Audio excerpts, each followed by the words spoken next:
tilapia. Ang ating tuloy, 80 lang ang kilo. 40 lang ang tunga.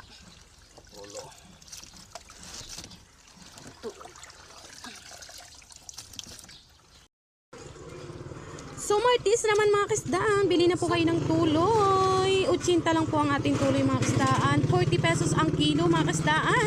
Dito sa Humagikik Bills mga kasdaan. Bago diyan lilinisin muna namin at iladahin para mamaya dito sa ating Humagikik Bills mga kasdaan. At meron din tayong balinuan. Ayan po, balinuan danggit, malalaking isda.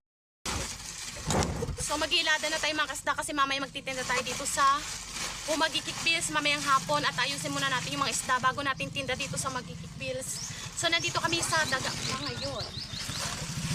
Dito lang yan sa Humagikik Bills ha. Sa mga wala pa dyang ulam at ngayong hapon po, ngayong tanghali bay nandito pa kami sa daga, nag-iikot pa talaga kami yan.